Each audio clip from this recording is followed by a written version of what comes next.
ನಾಡಗೀತೆಗೆ ಅವಮಾನ ಮಾಡೋ ನಿರ್ಧಾರವನ್ನ ಖಂಡಿಸ್ತೀನಿ. ನಾಡಗೀತೆ ಆದೇಶದ ಬಗ್ಗೆ ಅಶ್ವಥ್ ನಾರಾಯಣ್ ವಾಗ್ದಾಳಿ ನಡೆಸಿದ್ದಾರೆ. ನಮ್ಮ ರಾಜ್ಯ ಸರ್ಕಾರದಲ್ಲಿ ಅಧಿಕಾರಿಗಳ ಸರ್ಕಾರ ಆಗೋಗಿದೆ. ಅಧಿಕಾರಿಗಳು ಮನಬಂದಂತೆ ನಿರ್ಧಾರ ಕೈಗೊಳ್ತಾ ಇದ್ದಾರೆ.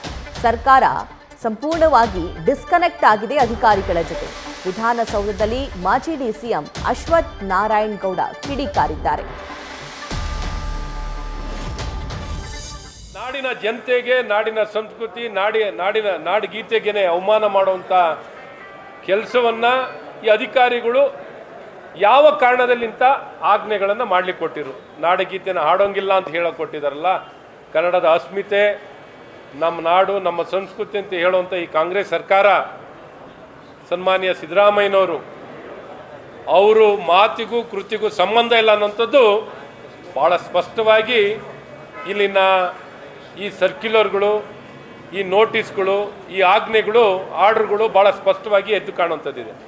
ಹಾಗಾಗಿ ಸಂಪೂರ್ಣವಾಗಿ ಡಿಸ್ಕನೆಕ್ಟ್ ಆಗಿರೋ ಈ ಸರ್ಕಾರ ಎಲ್ಲರೂ ಜನಕ್ಕೆ ಅವಮಾನ ಮಾಡುವಂಥ ನಾಡಗೀತೆಗೆ, ಕುವೆಂಪು ಅವರಿಗೆ, ರಾಷ್ಟ್ರಕವಿ ಕುವೆಂಪು ಅವರಿಗೆ ಅವಮಾನ ಮಾಡೋಂಥದ್ದು. ಮೊನ್ನೆ ತಾನೇ ಜ್ಞಾನದ ದೇಗುಲ ಕೈ ಮುಗಿದು ಒಳಗೆ ಬಂದಿದ್ದರೆ ಜ್ಞಾನದ ದೇಗುಲ ದೈವವಾಗಿ ಪ್ರಶ್ನಿಸಿ ಅಂತ ಎಂತೆಲ್ಲ ವ್ಯಕ್ತಿಗಳಿದ್ದಾರೆ. ಅದನ್ನು ಅಲ್ಲಿನ ಪ್ರಧಾನ ಕಾರ್ಯದರ್ಶಿ ಮಣಿವಣ್ಣನ್ ಭಾಳ ಸ್ಪಷ್ಟವಾಗಿ ನೀವೇ ನೋಡ್ಬೋದು.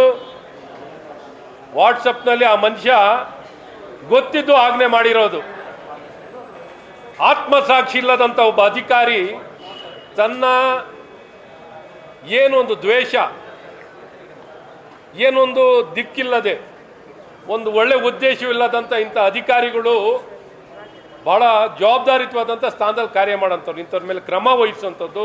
ಎಲ್ಲ ಒಂದು ಕಡೆ ಸರ್ಕಾರಕ್ಕೆ ಬದ್ಧತೆ ಇದ್ದರೆ, ಒಂದು ಸದೃಢವಾದಂಥ ಸರ್ಕಾರ ಆಗಿದ್ರೆ, ಒಂದು ಪರಿಣಾಮಕಾರಿಯಾದಂಥ ಜನಪರವಾಗಿರೋಂಥ ಸರ್ಕಾರ ಆಗಿದ್ರೆ ಕ್ರಮ ತಗೊಳ್ಳಿ. ಮಣಿವಣ್ಣನ ಮೇಲೆ ಸನ್ಮಾನ್ಯ ಸಿದ್ದರಾಮಯ್ಯನವರು ಕೈ ಕಾಲು ಎಲ್ಲ ಜೋರಾಗಿ ಈ ಕಡೆ ರಭಸದಲ್ಲಿ ಓಡಾಡ್ತಿರ್ತದೆ. ನಿಮ್ಮ ಆ್ಯಕ್ಷನ್, ಬಾಡಿ ಲ್ಯಾಂಗ್ವೇಜ್ ಬೇಕಿಲ್ಲ, ನಿಮ್ಮ ಆ್ಯಕ್ಷನ್ ಬೇಕಾಗಿದೆ. ಕಾನೂನಿನ ಕ್ರಮ. ಇವತ್ತಿಂಥ